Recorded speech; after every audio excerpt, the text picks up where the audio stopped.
Here is your latest African news. Africa-wide. Grain shipped to dock in Ukraine leave for Africa.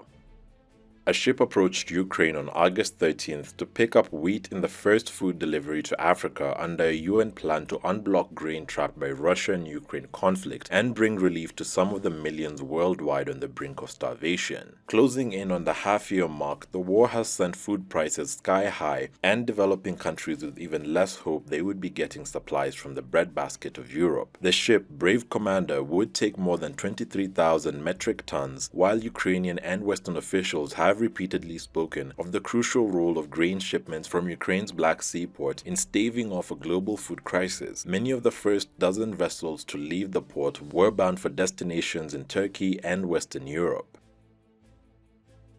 Zimbabwe to launch cheaper gold coins.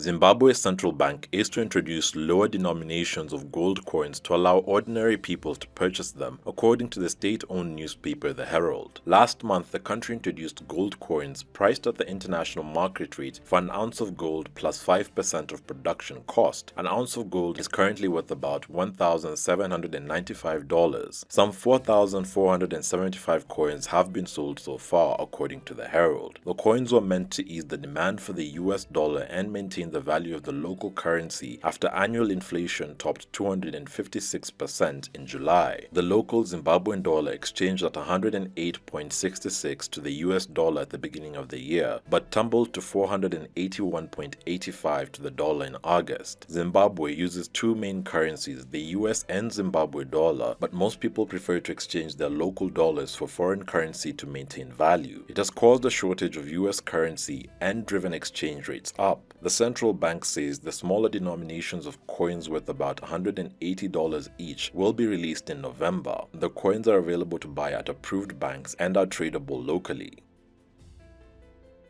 Mali. Germany suspends some military operations in Mali. Germany has suspended most of its military operations in Mali after authorities in Bamako withheld a flight clearance, the German Ministry of Defense announced on August 13th. Berlin has around 1,000 troops deployed in Mali, most of them near the northern town of Gao, where their main task is to gather information for the UN peacekeeping mission MINUSMA. The suspension stands until further notice and is a way of the German authorities to denounce the refusal by the Malian authorities to authorize a flight scheduled for the country last week that would have provided a rotation of personnel. In early August, Mali had already withdrawn clearance for German flights over the country, but later reversed that decision. Democratic Republic of Congo. Over 250 escaped Democratic Republic of Congo inmates recaptured.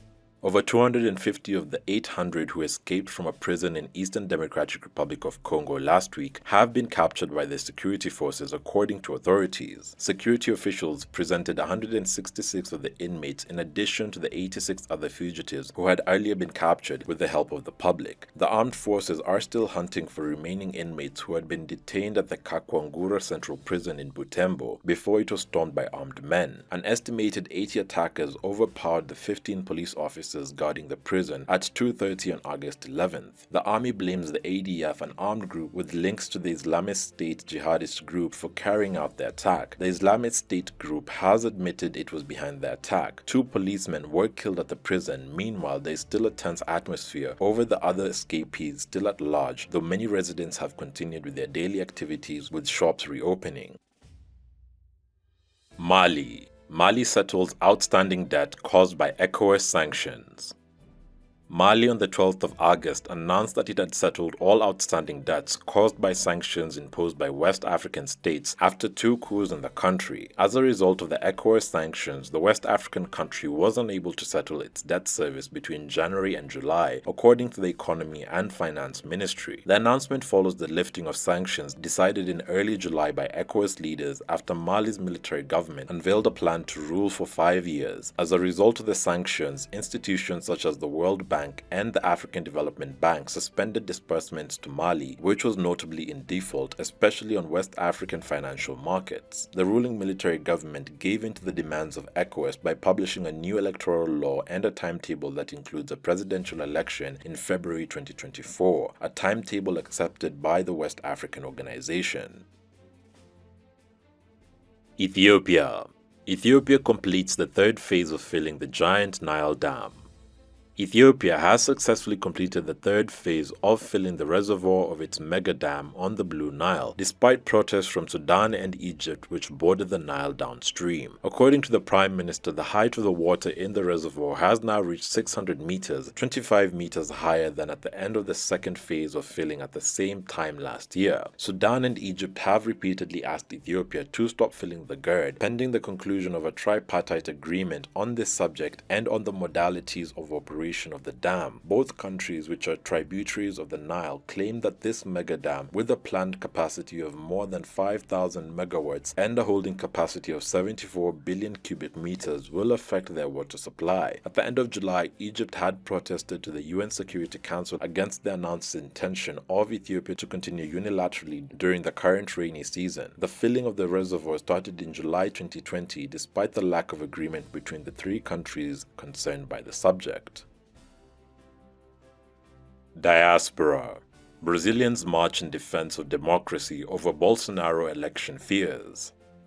Thousands of Brazilians took to the streets of Sao Paulo in defense of democracy after President Jair Bolsonaro sustained attacks on democratic institutions weeks ahead of elections. The demonstrations were sparked by fears the far-right leader, lagging in opinion polls, would not respect the outcome of October's vote given his repeated attempts to cast doubt on Brazil's electoral system. Outside the campus, thousands held up banners denouncing Bolsonaro and proclaiming, and I quote, "Respect the vote, respect the people," end quote. Some were dressed as electronic voting machine, whose exclusive use Bolsonaro has claimed makes cheating easier. Demonstrations were also planned for Rio de Janeiro and Brasilia. Voters in Brazil cast their ballots electronically at voting stations, but Bolsonaro has long argued for a paper printout to be made for each vote cast, suggesting the absence of a paper trail enables cheating. He has not provided evidence of fraud, and the Superior Electoral Court insists the system is fair and transparent. His repeated attacks have led analysts to fear Bolsonaro may refuse to accept defeat like his former American counterpart Donald Trump, whose supporters stormed the U.S. Capitol after he lost the 2020 elections to Joe Biden. Several Brazilian business associations have also published public letters of concern, including the Brazilian Federation of Banks and the Federation of Industries of the state of Sao Paulo. Kenya. William Ruto wins Kenyan presidential poll amid dramatic scenes. Deputy President William Ruto has been declared the winner of Kenya's presidential election amid dramatic scenes. He narrowly beat his rival Raila Odinga, taking 50.5% of the vote according to the official results. The announcement was delayed amid scuffles and allegations of vote rigging by Mr. Odinga's campaign. 4 of the 7 members of the Electoral Commission refused to endorse the result, saying it was opaque. This was the first time Mr. Ruto, 55, had run for president. He has served as deputy president for 10 years but fell out with President Uhuru Kenyatta, who backed Mr. Odinga to succeed him. The 77-year-old former prime minister, who got 48.8% of the vote, was running for president for the 5th time. Celebrations have broken out in several parts of the country, including in Mr. Ruto's strongholds of the Rift Valley and that of his deputy Rigathi Gachagua in the central region. Supporters of Mr. Odinga have staged protests in the western city of Kisumu and some parts of Nairobi. West Africa. Ivorian troops arrested in Mali charged with undermining state security. Dozens of Ivorian soldiers held in Mali and accused of being mercenaries have been charged with attempting to harm state security and remanded in custody. A Malian judicial source said a Bamako prosecutor charged the soldiers with an attempt to undermine state security. But negotiations between Ivory Coast and Mali to obtain the release of the 49 soldiers were continuing, said a source close to the talk. They have already been detained for more than a month.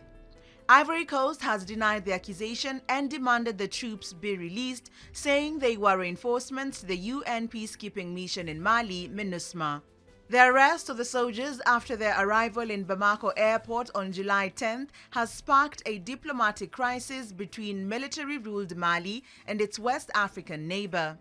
Diplomatic sources close to the talks say Mali is demanding that Ivory Coast acknowledge its responsibility in the affair and express its regrets for the deployment of the soldiers.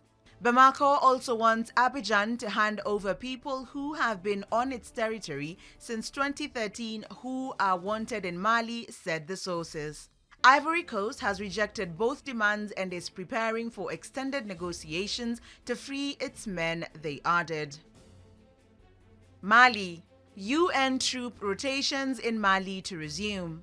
The United Nations mission in Mali, UNMIS, which has been suspended for the past month, resumed troop rotations on August 15th with a new approval mechanism amid diplomatic tensions between Bamako and its partners.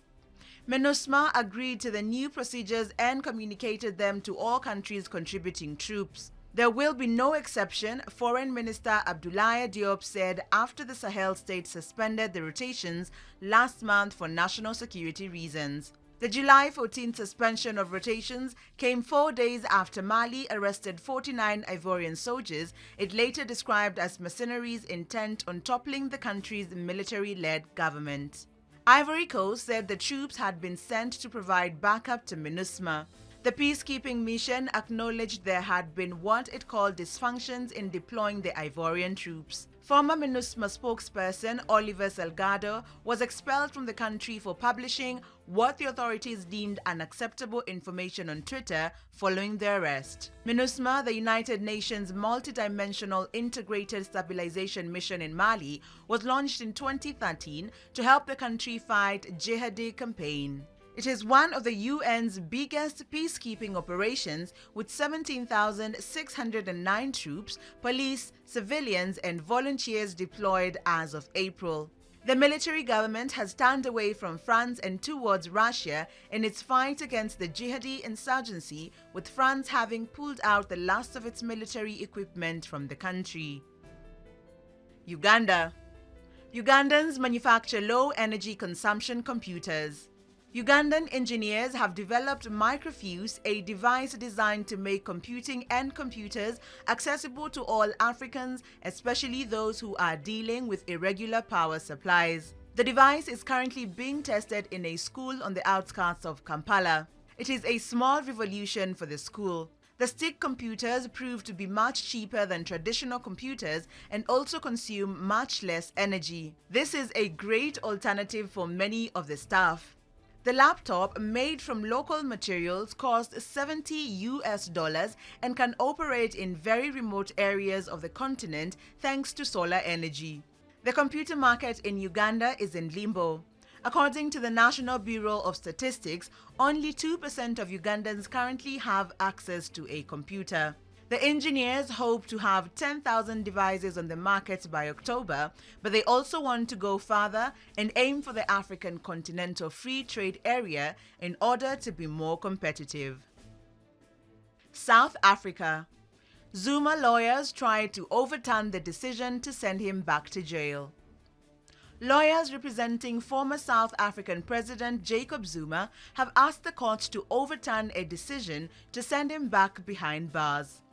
Zuma was sentenced to prison last year but granted medical parole after just 2 months. The 80-year-old was jailed in July 2021 after being sentenced to 15 months for contempt of court. The former president repeatedly refused to testify before a commission of inquiry into the rampant corruption under his presidency, that is 2009 to 2018. In December, the court overturned Zuma's parole, ruling that the head of the prison service who made the decision was not justified in doing so. During his stay in prison, Mr. Zuma was hospitalized for an undisclosed operation. Violent protests and looting followed Jacob Zuma's imprisonment in July 2021.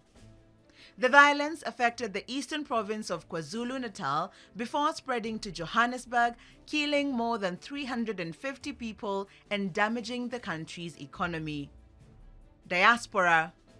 More black NFL retirees approved for dementia claims after rescored tests. 2 years after a pair of former players sued the NFL over the treatment of black retirees in the league's $1 billion concussion settlement, hundreds of men whose medical tests were rescored to eliminate race bias now qualify for awards. The newly approved payouts announced in a report are a victory for NFL families in the decade-long legal saga over concussions.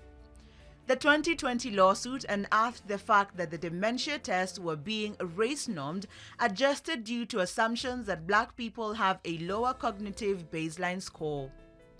Changes to the settlement made last year are meant to make the tests race-blind. The new results will add millions to the NFL's payout for concussion-linked brain injuries. Of the 646 black men whose tests were rescored, nearly half now qualify for dementia awards. 61 are classified as having early to moderate dementia, with average awards topping $600,000, while nearly 250 more have milder dementia and will get up to $35,000 in enhanced medical testing and treatment, according to the Claims Administrator's report. Africa-wide, UK to cut import taxes for Africa. The UK is to cut import taxes on hundreds of products from developing countries to boost trade links. The Developing Countries Trading Scheme comes into force in January 2023 and will build on a scheme that the UK was first part of while a member of the European Union. Goods such as clothes, shoes, and foods not widely produced in the UK will benefit from lower or zero tariffs. The scheme covers 65 developing countries. It is on top of the thousands of products which developing nations can already export to the UK without tariffs and will affect around 99% of goods imported from Africa. The scheme includes powers to suspend a country on the grounds of human rights or labor violations and simplifies trade rules such as rules of origin, which dictates what proportion of a product must be made in its country of origin. Nigeria. Nigerian authorities launch app to monitor crude oil theft. For a very long time, Nigeria's economy has been ravaged by the incessant crude oil theft that has made it impossible for the country to meet its crude oil production quota. The federal government disclosed that the country loses about 400,000 barrels of crude oil per day to theft, translating to a drop from 1.8 million to 1.4 million barrels per day. Reports disclosed that Nigeria lost a staggering $1 billion in revenue in the first quarter of 2022, endangering the economy of Africa's top producer. This despicable trend of oil theft has continued to impose an existential threat to the oil and gas sector and by extension to the Nigerian economy if measures are not put in place to stop it. In a bid to put a stop to crude oil theft in Nigeria, the Nigerian National Petroleum Company Limited (NNPC) has recently launched a mobile app to monitor crude oil theft in the country. The launch of the mobile app took place in Abuja at the signing of renewed production sharing contracts agreement between NNPC and its partners in oil mining leases. NNPC disclosed that the platform Crude Theft Monitoring Applications was created for members of host communities and other Nigerians to enable early reporting of incidents of oil theft to spur immediate action from relevant securities and government authorities. Also, they have encouraged whistleblowing, which they revealed will be a relevant form of security. Kenya. Kenyan election chief's math questioned. The vice chair of Kenya's Election Commission, Juliana Cherera, was one of the 4 commissioners who refused to endorse the results of the presidential results announced on August 15th. She claimed that if you added the percentages as announced by chairperson of the commission, Wafula Chebukati, the sum came to 100.01%. The claim needs to be tested and could be down to a rounding error, but Ms. Cherera described this as a mathematical absurdity that defied logic. She added that the results of the presidential election did not reflect the opinion of the commissioners because they had to process them before they were declared and they did not get to see all of them. Mali. French troops fully withdraw from Mali, ending 9-year deployment. The last soldiers belonging to France's Barkhane operation in Mali have now left the African country, the French Chief of Staff said on Monday. French forces have been supporting Mali against insurgents for nearly a decade, but President Emmanuel Macron decided to pull out after France and the Malian military government fell out in the wake of a military takeover. After ties ruptured between Paris and Bamako in August 2020, France began to withdraw its troops in February as jihadist violence surged in the Sahel. Friction developed over the military's delays in restoring civilian rule and escalated when Mali brought in Russian paramilitaries from the Wagner Group. In a statement on August 15th, the French presidency said that France remains engaged in the wider Sahel region, in the Gulf of Guinea and the Lake Chad region, with all partners committed to stability and to the fight against terrorism. South Africa. African penguins endangered by shipping noise in Algoa Bay.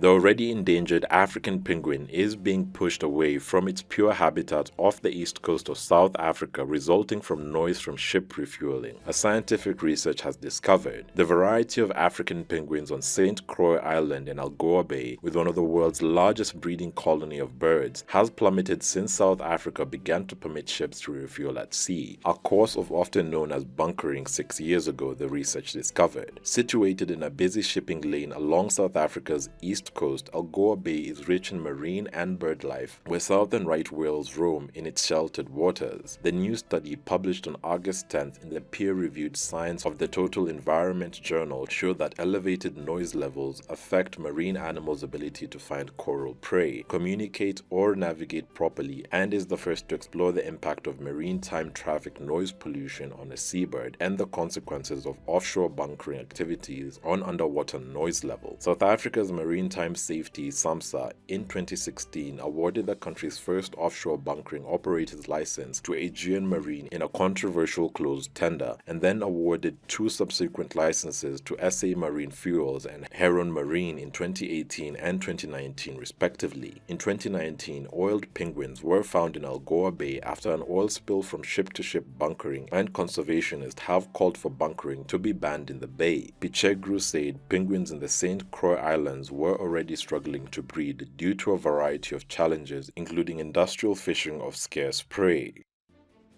Diaspora. Environmental groups sue U.S. over Puerto Rico dredging plan.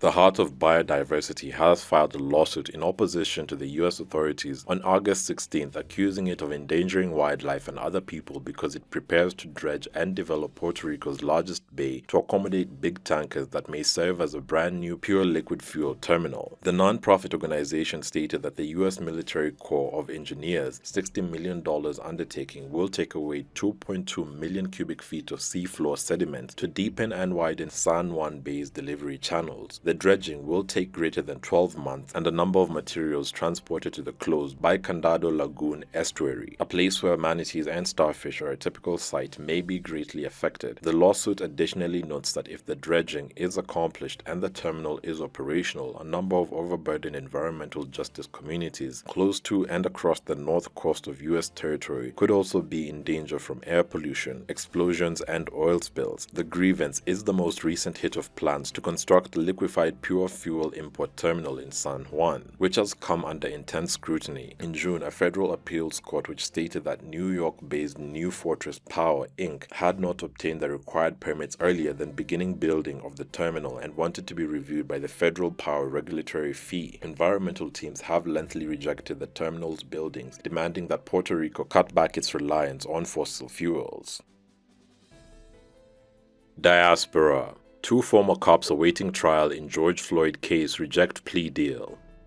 The 2 remaining officers awaiting trial on state charges in the killing of George Floyd rejected a plea deal on August 17th, paving the way for their trial to begin on October 24th. Tu Thao and J. Alexander Coing were charged with aiding and abetting second-degree murder and second-degree manslaughter. They were offered the same plea deal as another former officer, Thomas Lane, who pleaded guilty in May to aiding and abetting second-degree manslaughter. Thao, Coing, and Lane had initially rejected plea deals from the state, prosecutors prosecutors disclosed in April, Floyd, a black father, died May 25, 2020, after being arrested on suspicion of passing a counterfeit $20 bill to buy cigarettes at Cup Foods, a convenience store. He was 46. Cohen knelt on Floyd's back. Lane held down his legs, and Thao stood nearby and kept concerned bystanders at bay. Floyd's killing was captured by a bystander video and set off protests in Minneapolis and around the world against police brutality and racial injustice.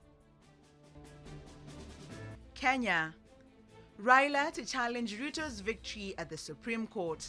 Azimio la Umoja presidential candidate Raila Odinga has resolved to challenge Deputy President William Ruto's victory in the August 9, 2022 elections at the Supreme Court. Addressing the press on August 16th, Raila stated that the results announced by the Independent Electoral and Boundaries Commission (IEBC) were erroneous and ought to be nullified.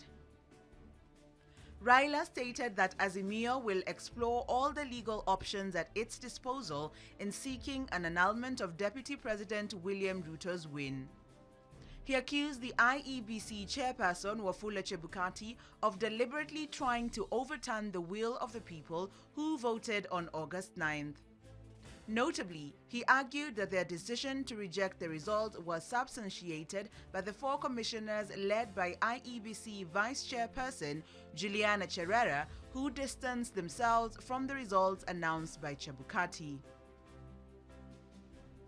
Raila made the statement after meeting Azimio leaders in response to the declaration of Deputy President William Ruto as the president-elect.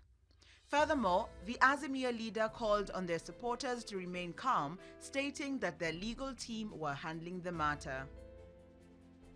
DR Congo. DR Congo opens an oil and gas auction round to carbon credit and crypto groups. The Democratic Republic of Congo will allow carbon credit and cryptocurrency companies to bid in an oil and gas licensing round that has been criticized by environmentalists who say drilling in the country's rainforests and peatlands would risk releasing vast quantities of carbon dioxide. Last month, Congo put 30 oil and gas exploration blocks up for auction.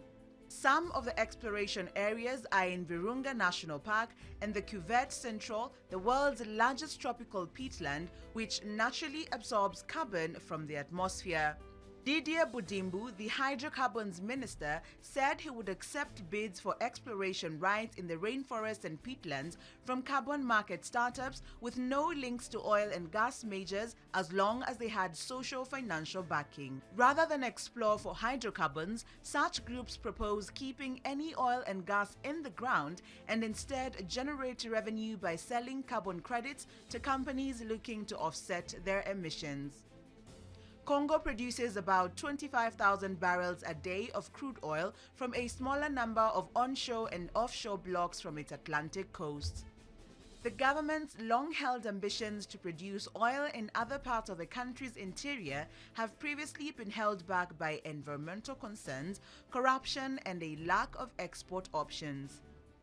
Those challenges mean it remains uncertain how many oil and gas companies plan to participate in the licensing round. France's Total Energies, which has a project in neighboring Uganda, and Italy's Eni, which is active in other parts of Africa, have both told the FT they will not bid. Flow Carbon, a startup co-founded earlier this year by WeWork co-founder Adam Newman, is among the carbon credit groups to have expressed interest. Phil Fogel, Flow Carbon's head of cryptocurrencies, said the company had contributed staff and resources to Redemption DAO, a campaign organized over messaging platforms Telegram and Discord and founded 2 days before the auction launched in July. Redemption DAO aims to buy at least one of the blocks in partnership with an oil company or through crowdfunding and use it to issue avoided emissions carbon credits. It hopes to raise at least $50 million but has so far only raised $2.57 million and obtained pledges of $74,000, both in USDC, a so-called stablecoin digital currency pegged to the dollar. It hopes to raise at least $50 million but has so far only raised $2.57 million and obtained pledges of $74,000 both in USDC, a so-called stablecoin digital currency pegged to the dollar. Companies have until February to submit bids. However, there is at present no official methodology for bringing credits from foregone oil and gas exploration to market, and analysts say that developing one could take up to 2 years. Southern Africa. Southern Africa leaders to hold talks on economic growth. Heads of state from the Southern Africa Regional Bloc (SADC) met on August 17th in the Democratic Republic of Congo for talks on economic growth and integration. A dozen heads of state arrived in the capital, Kinshasa, to participate in the two-day summit, which opened on 17th August. The leaders will discuss how to promote industrialization through the transformation of agriculture, the development of mineral resources, and the development of value chains at the regional level. DR Congo also intends to seek the assistance of the bloc to restore peace and security in its territory. Another aim of the summit is the handover of the bloc leadership to the Congolese President Felix Tshisekedi by the current head of the bloc, Malawi President Lazarus Chakwera. The Congolese presidency tweeted pictures of some of the African leaders ahead of the summit. East Africa. Burundi deploys troops to DR Congo. Burundi has become the first country to deploy troops in the Democratic Republic of Congo as part of the recent decision by the East African Community for a joint mission against rebels. A contingent of the Burundian army officially entered Congolese soil on 15th August, and according to the Armed Forces of the Democratic Republic of Congo, FARDC, these soldiers will be deployed in the operational zone in the south of the province of South Kivu in eastern DRC to hunt down armed groups. Congolese army specified that this is within the framework of the joint forces recently agreed on by the heads of state of the East African Community under the then chairmanship of the Kenyan President Uhuru Kenyatta. Until August 17th, neither the troops' contributors nor the actual timelines had been known. The Burundian soldiers will be stationed at the Luberizi Training Center, about 100 kilometers from Bukavu, the largest city in South Kivu.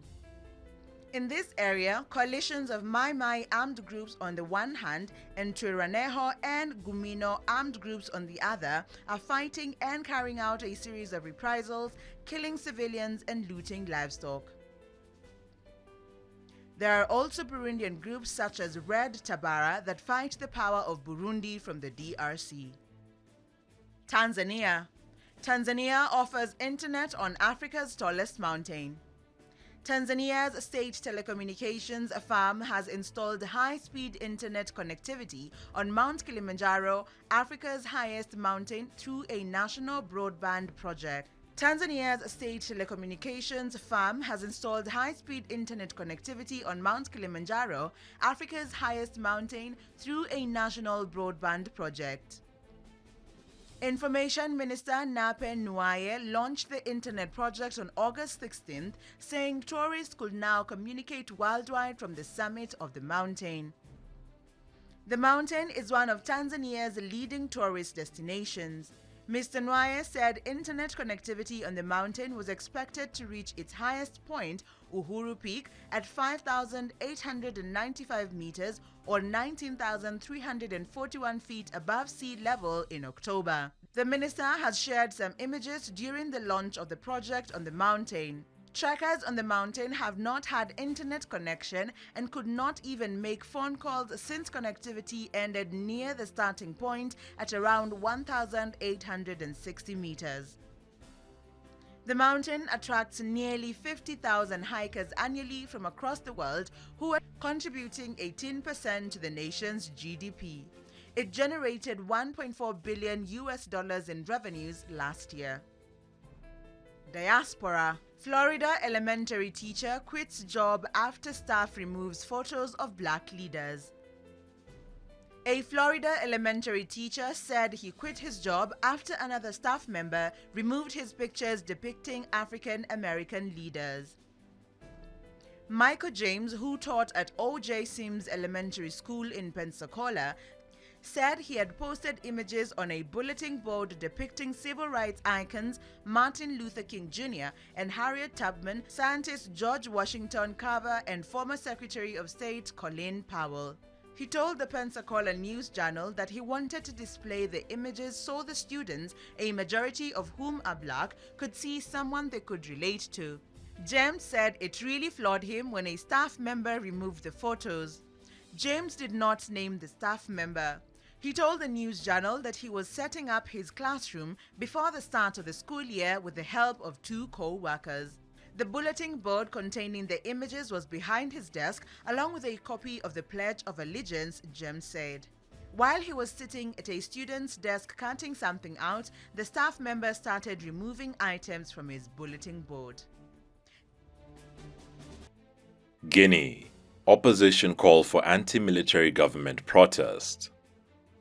Dozens of young men clashed with security forces in Guinea's capital, Conakry, on August 18th after an opposition alliance called for protest against the ruling military government. Demonstrators in a Flashpoint suburb reportedly hurled stone at police, who replied with tear gas. Police were said to have been heavily deployed around the city, and in many districts, markets and shops were closed in the morning as traders feared violence. Demonstrations had been called by the National Front for the Defense of the Constitution, FNDC, a coalition of political parties, trade unions and civil society organizations, which the military government ordered to be shut down earlier this month. Guinea has been ruled by the military since a coup last September that ousted President Alpha Conde, who held power since 2010. In May, the military government banned all protest and on 6th August decreed the dissolution of the FNDC. The alliance staged rallies on 28th and 29th July in which 5 people were killed and called for peaceful demonstrations for 17th August. The FNDC spearheaded protest against Conde while he was in power, especially targeting his bid for a 3rd term in office that it said was unconstitutional. Doumbouya has pledged to hand over power to elected civilians within 3 years,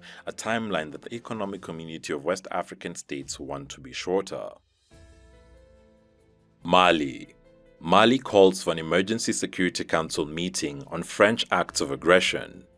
Mali has asked the UN Security Council for an emergency meeting to stop what it describes as acts of aggression by France in the form of violations of its sovereignty, support for terrorist groups and spying. A letter serving this purpose was presented to journalists by the Malian Ministry of Foreign Affairs on August 18th, addressed by the head of diplomacy, Abdoulaye Diop, to the Chinese presidency of the Security Council. The letter read that Mali reserves the right to use self-defense if French actions persist in accordance with the UN Charter. The letter dated August 15th, the date of the departure of the last French soldier in Mali after 9 years of military occupation. The military government in power in Mali since August 2020 has turned away from France and its allies to Russia. Mr. Diop denounced in the letter the repetitive and frequent violations of the national airspace by French forces and the flights of French aircraft engaged in activities considered as espionage and attempts to intimidate. Malian authorities have several pieces of evidence that these flagrant violations of Malian airspace were used by France to collect intelligence for terrorist groups operating in the Sahel and to drop arms and ammunition to them. The text added, French authorities are yet to respond to these accusations.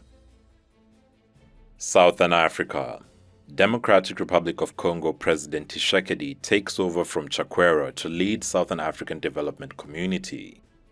Felix Tshisekedi took the helm of the Southern African Development Community during the 42nd Ordinary Summit of Heads of State and Government of the organization, which was held in Kinshasa from August 17th and 18th, 2022. He succeeds Lazarus Chakwera, President of the Republic of Malawi. The outgoing South African Development Community President called upon member countries to be independent of external influence, especially the Democratic Republic of Congo. The Kinshasa Summit, which hosted a dozen South African Development Community Community Heads of State reviewed progress in regional integration in line with South African Development Community aspirations, which envision an industrialized, peaceful, inclusive, competitive, middle to high income region where all citizens enjoy sustainable economic well-being. The Congolese head of state is also the current president of the Economic Community of Central African States. The question of the Rwandan presence on Congolese soil was also raised, knowing that it is Angola in the name of the ICRGL and the African Union, also a member of the SADC, which is leading part of the negotiation between Kinshasa and Kigali.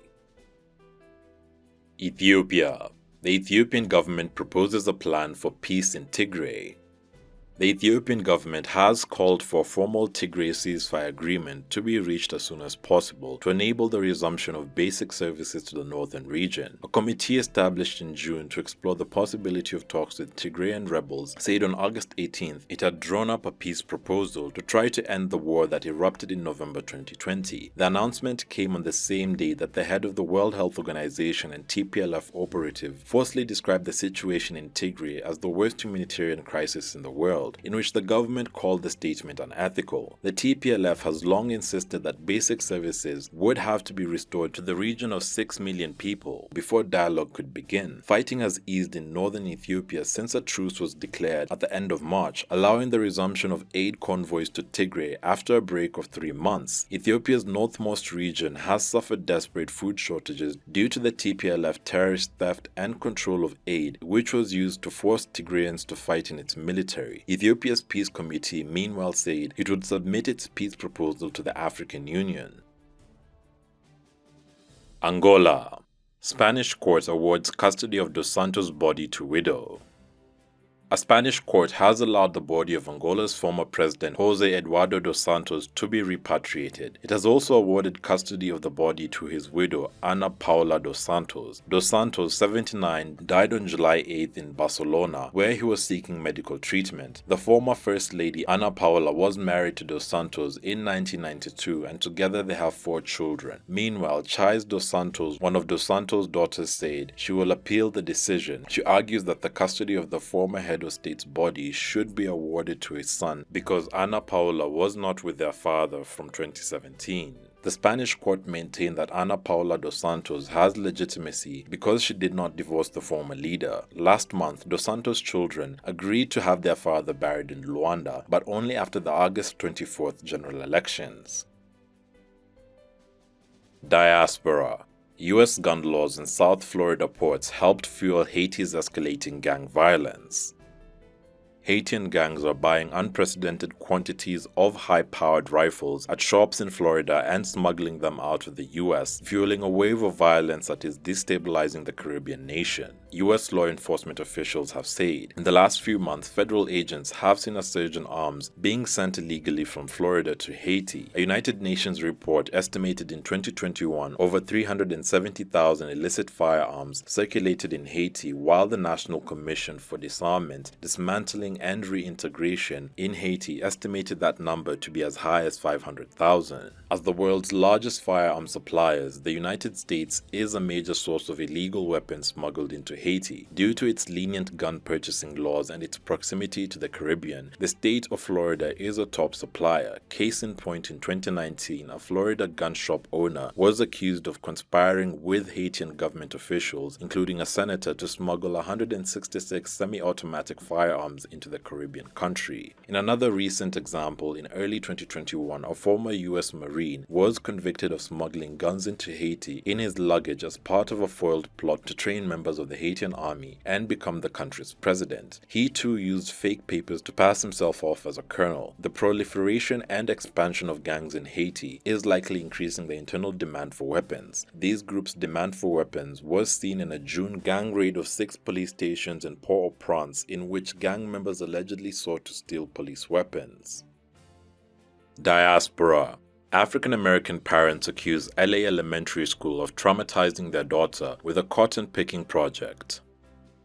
An African-American mother has filed a lawsuit against Los Angeles Unified School District, the LAUSD, in state court last week over an elementary school project that she says involves students picking cotton to learn about slavery. In the lawsuit, Rashunda Pitts calls the project culturally insensitive and says her daughter has suffered extreme emotional distress as a result of the assignment, which Pitts says terrified her daughter. Filed in LA Supreme Court, the lawsuit alleges that the LAUSD and Laurel Span School, the elementary school Pitt's daughter was attending, that has since closed and been replaced by Laurel Cinematic Arts creative tech magnate, humiliated her by having her participate in an antebellum project. The project led to her child experiencing anxiety attacks and other symptoms of post-traumatic stress disorder. The suit says, Pitt says she first noticed her daughter showing signs of distress when she became very quiet and reserved for a 2-week period in September 2017 when the project was underway, according to the suit. About a month later, Pitts noticed a cotton field had been planted at her daughter's school while dropping her off and brought it to the attention of the associate principal. The associate principal explained that students in her daughter's class were reading an autobiography by Frederick Douglass in which Douglass discusses picking cotton, and the field was planted for students to have a real-life experience of what it was like to be an enslaved person, the suit says. Pitts said in the lawsuit that she should have been informed about the cotton picking project beforehand and that the process brought the daughter great trauma. Thanks for watching. Please subscribe, follow, share and like our video. It's the best way of supporting us. And remember, Africa is watching.